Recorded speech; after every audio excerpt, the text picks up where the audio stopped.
Hello everyone, we are going to learn about verbs today. Verb क्या होते हैं? Verb को हिंदी में क्रिया कहते हैं। क्रिया का मतलब काम होता है। तो ग्रामर में हम वर्ब को कैसे क्लासिफाई करते हैं, उसको किस किस रूप में हम जान सकते हैं, ये आज हम इस सेशन में पढ़ेंगे। सो व्हाट आर वर्ब्स या क्रिया क्या है? The verb is a word that expresses some action, feeling और एग्जिस्टेंस। तो वर्ब सिर्फ एक एक्शन ही नहीं होता, फीलिंग और एग्जिस्टेंस, कोई चीज कैसे है, कैसे रखी है, उसको भी हम वर्ब कहते हैं। ये हमेशा सब्जेक्ट के बारे में बात करता है। सब्जेक्ट नाउन भी हो सकता है, प्रोनाउन भी हो सकता है। यानी किसी चीज के बारे में, पर्सन के बारे में, प्लेस के बारे में बात करते हैं, और उसका एक्शन क्या हो रहा है, उसकी एग्जिस्टेंस वो कैसा है, वो वर्ब होता है। Examples: Lions roar, boys fly kites, ये एक्शन है। आई फील सॉरी, ये एक फीलिंग है। Ashoka was a great king, ये एग्जिस्टेंस है कि अशोका कैसा राजा था। नाउ एग्जाम्पल्स देख लेते हैं एक एक्सरसाइज के थ्रू। इसमें आपको वर्ब्स आइडेंटिफाई करने हैं। She wrote a poem, God sees the truth but waits, Tagore founded the Shanti Niketan, mister Jawaharlal Nehru wrote excellent English, Gandhi ji died for a noble cause. So in all these sentences आपको वर्ब को identify करना है। Answers देख लेते हैं अगर आपने एक्सरसाइज कर ली होगी। She wrote, God sees, Tagore founded, Mr. Jawaharlal Nehru wrote, and Gandhiji died. So wrote, sees, founded, and died are the verbs here. Now verb को हम दो तरीके से, डिफरेंट डिफरेंट टाइप्स से क्लासिफाई करते हैं। इसमें हम एक्शन को देखेंगे। वर्ब का जो एक्शन है वो टू टाइप्स ऑफ एक्शंस हो सकते हैं। एक तो एक्शन, फिजिकल एक्शन जो हम देखते हैं, और एक stative verbs. Now action verbs में क्या क्या आ जाता है? एक्शन वर्ब्स में ये सब, इनको डायनेमिक वर्ब्स भी बोलते हैं। So they are called describing, they describe actions. Okay, and we use जो वर्ब्स हैं ये वाले, हम इनको या तो सिंपल फॉर्म में भी यूज करते हैं जैसे प्ले, गो, ईट, या कॉन्टिन्यूअस फॉर्म में भी यूज करते हैं जैसे playing, going, eating. Now let us see few examples one by one. Action words होते हैं, वर्ब्स जो, इसमें आप देखोगे एक्शन दिख रहा है। क्या एक्शन है ये? Walk and read. सो इसको कैसे हम सिंपल और कॉन्टिन्यूअस फॉर्म में यूज कर सकते हैं?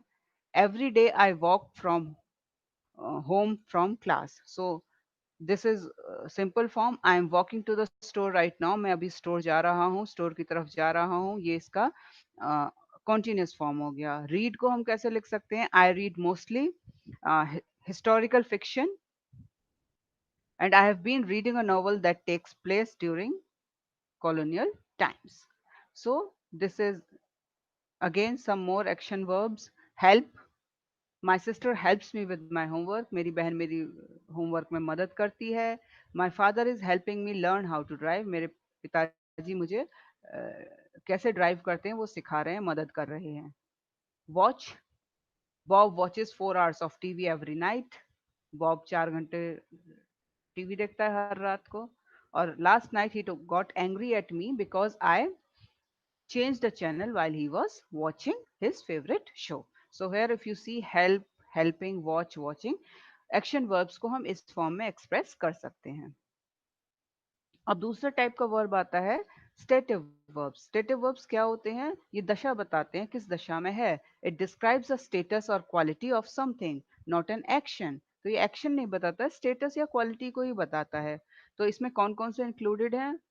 verbs of perception, opinion, senses, emotions, possession, state of being, they are all stative verbs. अब इसको वन बाय वन हम देख लेते हैं। Number one is opinion. हम क्या सोचते हैं, हमारा परसेप्शन क्या है किसी चीज को लेके। और ये परसेप्शन वाले वर्ब्स कौन से हैं? ये know, believe, understand, recognize, prefer, agree, disagree, approve, disapprove, suppose, suspect। Now know को हम किस किस टाइप से यूज कर सकते हैं? I have known my best friend since childhood. मैं अपने दोस्त को बचपन से जानता हूँ। वी अग्री विद यू, हम आपसे अग्री करते हैं। He doesn't understand the article, उसको वो आर्टिकल समझ में नहीं आया। So they are all related to know. Now stative verbs of possession, ये वर्ब्स दिखाते हैं हमारे पास कोई चीज है, ठीक है, तो वही कौन कौन से वर्ब्स इसको डिस्क्राइब करते हैं, let's see. Have, own, belong, possess, include, owe. So कैसे हम इसको सेंटेंसेस में बना सकते हैं? I have a bicycle, this book belongs to the teacher, our tour included a visit to the modern art museum. अब आते हैं, अगर आप देखें, hear, smell, see, feel, appear, seem, resemble, ये कौन से वर्ब्स हैं? Stative verbs of senses. इसको हम कैसे यूज कर सकते हैं? आई hear some music playing, this perfume smells like roses, he seemed upset last night. So stative verbs of senses को हम इस तरीके से यूज कर सकते हैं। Now love, hate, like, want, need, desire, wish, ये सारे वर्ड्स क्या दर्शाते हैं? ये दर्शाते हैं इमोशंस को। सो ये हो गए stative verbs of emotion. I love ice cream, she has always hated jazz, they need some help. अब आते हैं स्टेटिव वर्ब्स ऑफ स्टेट्स और क्वालिटीज, किस दशा में है वो चीज, उसको डिस्क्राइब करता है। और ये वर्ड्स जो डिस्क्राइब करते हैं स्टेटिव वर्ब्स को, वो है weigh, contain, consist, measure, cost, exist, depend, deserve, involve, matter. अब इसको हम कैसे वर्ड्स में यूज कर सकते हैं, सेंटेंसेस में कैसे लिख सकते हैं? This piece of meat weighs 2 pounds. So ये वेट, उसका वजन इतना है। The box contained a pair of earrings, contained, यहाँ उस बॉक्स में क्या थे? इयर रिंग्स थे। तो contained here is a stative verb of quality और state. Success depends on how much effort you make, ये भी एक स्टेटिव वर्ब है, स्टेट का या क्वालिटी का। अब एक और क्लासिफिकेशन है वर्ब्स का, finite and infinite verb, depending on the use, वो सेंटेंस में या एक्शन कब हुआ, कैसे हुआ, उसके अकॉर्डिंग। तो इनको हम बोलते हैं finite verbs and non finite verbs. तो फाइनाइट वर्ब्स क्या होते हैं? फाइनाइट वर्ब्स वो होते हैं जो चेंज हो जाते हैं, जैसे हमने टेंस चेंज किया या नंबर चेंज, सिंगुलर से प्लूरल किया, तो ये वर्ब्स की फॉर्म भी चेंज हो जाती है, तो इसको हम कहते हैं finite verb. So finite verbs change their forms according to the person and number of subject and the tenses also. Examples देखो, ही रीड, ही सिंगुलर है तो रीड्स आएगा। आई रीड, आई इस कंसिडर टू बी प्लूरल माना जाता है आई को, तो आई के साथ रीड आया। They read, she goes, I go, they go. So they are all finite verbs.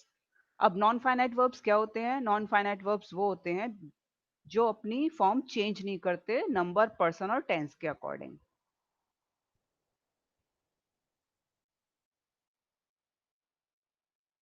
अब एग्जांपल्स देख लेते हैं। They have the form of verbs, they forms of verbs होते हैं इसमें, लेकिन ये वर्ब की तरह एक्ट नहीं करते। इनका फंक्शन क्या होता है? या तो ये एडजेक्टिव, जीरंड या एडवर्ब के फॉर्म में सेंटेंस में यूज होते हैं। Now let us do an exercise which will help you to differentiate and understand the difference between finite and non-finite verbs. इसमें आपको ये आइडेंटिफाई करना है कि कौन सा वर्ब टेंस के या नंबर के अकॉर्डिंग चेंज हो जाता है और कौन सा नहीं चेंज होता है। So if you see in this slide, the first sentence, he gave me a chair to sit, इसमें gave is the finite verb क्योंकि ये प्रेजेंट से पास्ट में चेंज हो जाएगा, और नॉन फाइनाइट वर्ब है to sit. Likewise all the sentences, आप इसमें से इसको ऐसे आइडेंटिफाई कर सकते हैं बाय चेंजिंग इट्स नंबर और टेंस। अगर वो वर्ब चेंज हो रहा है तो वो फाइनाइट है, और जो नहीं चेंज हो रहा है वो नॉन फाइनाइट है। अब नॉन फाइनाइट वर्ब्स पे आते हैं। Non finite verbs three types के होते हैं, जो कि जीरंड, पार्टिसिपल एंड इन्फिनेटिव्स होते हैं, ठीक है। अब one by one we are going to understand them. Gerunds क्या होते हैं? Gerunds are the words which contain ing form, ठीक है। और ये हमेशा ing फॉर्म में होते हैं, बट ये फंक्शन जो है वर्ब का नहीं करते, they act like nouns. So अगर आप जीरन के एग्जाम्पल्स देखेंगे, reading, dancing, singing, they act as nouns and can serve as subject और ऑब्जेक्ट ऑफ द सेंटेंसेस। तो या तो ये स्टार्टिंग में आते हैं या लास्ट में आते हैं, ऑब्जेक्ट या सब्जेक्ट बन के सेंटेंस के। They can be created using active और हेल्पिंग वर्ब्स। ये सेंटेंस में हमेशा मौजूद होंगे या तो किसी एक्टिव वर्ब के साथ या हेल्पिंग वर्ब्स के साथ। एग्जाम्पल्स देख लेते हैं जीरंड के क्या क्या एग्जाम्पल्स हैं। आई लाइक स्विमिंग, यहाँ ऑब्जेक्ट है। Being loved can make someone feel safe, यहाँ ये बीइंग जो है सब्जेक्ट का काम कर रहा है। Do you fancy going out, going is here used as a object, बाद में आ रहा है। Having read the book once before makes me more prepared, having is a gerund here and subject की तरह इसको यहाँ यूज कर रहे हैं। अब पार्टिसिपल्स क्या होते हैं? Participle is a form of verb that is used in a sentence to modify a noun. अब ये वो verbs हैं जो कि noun को या noun को modify करेंगे या noun phrase की form में होंगे या verb phrase में होंगे, और फिर ये play करते हैं adjective और adverb का ही role play करते हैं, ये verb का role play नहीं करते। एग्जाम्पल्स नहीं, टाइप्स देख लेते हैं पहले पार्टिसिपल के। ये प्रेजेंट पार्टिसिपल और पास्ट पार्टिसिपल। प्रेजेंट पार्टिसिपल वही आईएनजी फॉर्म हो गई, राइटिंग, सिंगिंग एंड रेजिंग, लेकिन ये जीरेंड से डिफरेंट होते हैं। पास्ट पार्टिसिपल में होता है second form, third form of verb. जो थर्ड फॉर्म हम पढ़ते हैं पास्ट टेंस फॉर्म जो होती है वो पास्ट पार्टिसिपल होती है। Examples are written, sung, raised.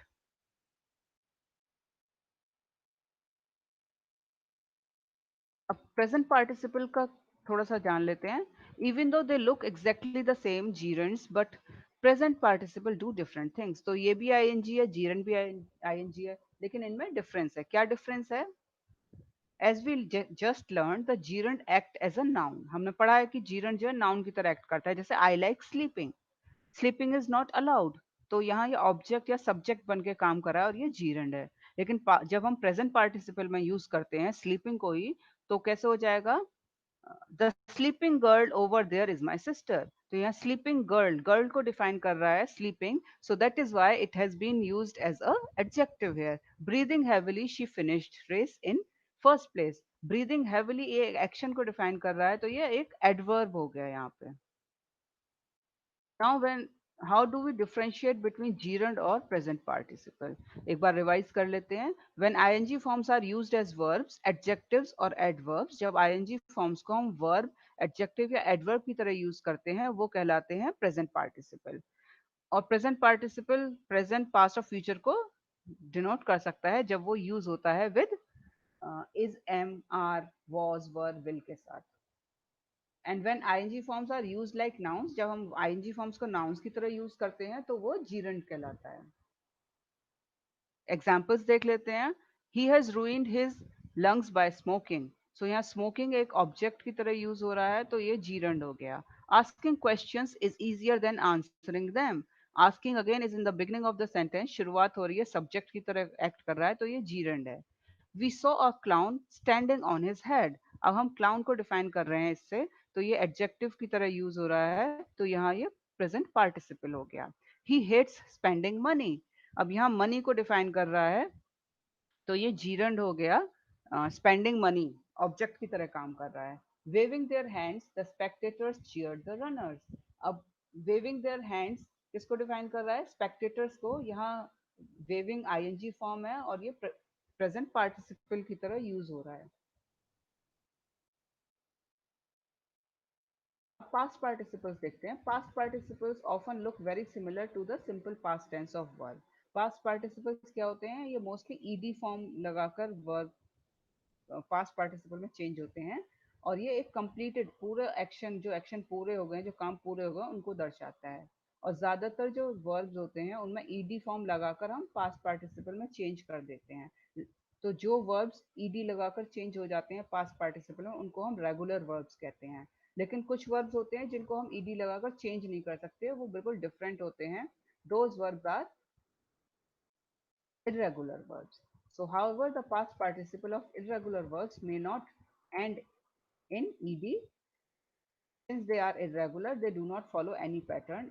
तो इनको याद करने का तरीका यही है कि आप उसको ध्यान रखें और मेमोराइज कर लें, याद कर लें। अब third type of non finite verbs में आता है इन्फिनेटिव। इन्फिनेटिव वो होते हैं जिसमें हम टू लगाकर, वर्ब के साथ टू लगाकर यूज करते हैं, तो वो इन्फिनेटिव्स हो जाते हैं। And infinitive is a non finite verb, in other words it can not be the main verb in the sentence, An infinitive can be used as noun, adjective or an adverb. हम इसको noun, adjective और adverb की तरह use कर सकते हैं. For example, uh, to run, to dance, to think.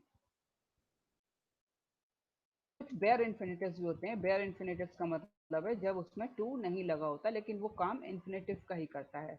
Most infinitives are preceded by to but after certain verbs the to is dropped. The most obvious examples where an infinitive follows. अब ये कहाँ present होते हैं bear infinitives? Modals के साथ. Modals कौन से होते हैं? Can, could, may, might, must, shall, should, will और would.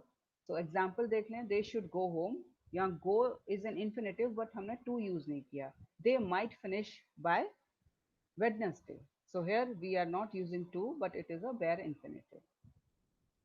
This is an exercise for you to practise. आप इसमें प्रैक्टिस करें अपने अकॉर्डिंग जो हमने अभी तक समझा है. इन्फिनेटिव और विदाउट टू वाले बेयर इन्फिनेटिव्स को इसमें यूज करना है.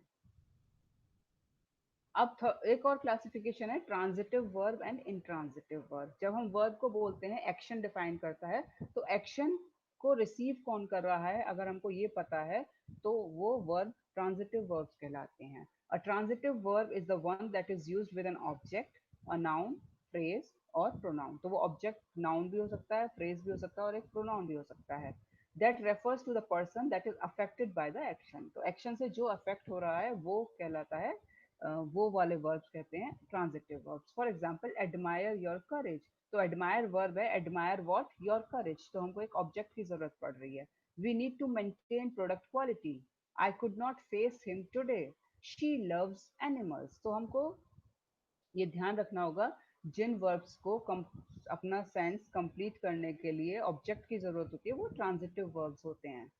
अब है intransitive verb. An intransitive verb does not have an object. इसमें कोई ऑब्जेक्ट की जरूरत नहीं होती सेंटेंस का मीनिंग कंप्लीट करने के लिए. The baby was crying. तो क्राइंग पे हमारा सेंटेंस खत्म हो गया. हमको आगे ऑब्जेक्ट की जरूरत नहीं पड़ी. I work for a large firm in Paris. अगर हम सेंटेंस को सिर्फ आई वर्क भी पढ़ेंगे तो it is making sense. So that is why they are called intransitive verbs. They laughed uncontrollably. We talked for hours. So they are all examples of intransitive verbs. Now there are some examples of transitive and intransitive verbs. She advised me to consult a doctor. यहाँ पे advised जो है transitive verb है क्योंकि इसको object की जरूरत पड़ रही है. Let's invite your cousins as well. Invite again is a transitive verb because it needs object. I waited for an hour. अगर हम इस sentence को I waited भी पढ़ेंगे तो it is making sense. So that means इसको object की जरूरत नहीं है अपना sense complete करने के लिए. So it is an intransitive verb. I received your letter in the morning. तो यहाँ पे आई रिसीव्ड व्हाट कुछ तो सेंस होना चाहिए तो इसीलिए ये ट्रांजिटिव वर्ब है क्योंकि हमें यहाँ पे ऑब्जेक्ट की जरूरत पड़ रही है. I am going to send her some flowers. I am going what to send her some flowers. So that is why this sentence needs an objective. Hence, it is an intransit. Sorry, it is a transitive verb. I hope that you have understood what I have explained. Please practice a lot to have a better understanding. That is all from my side. Thank you so much.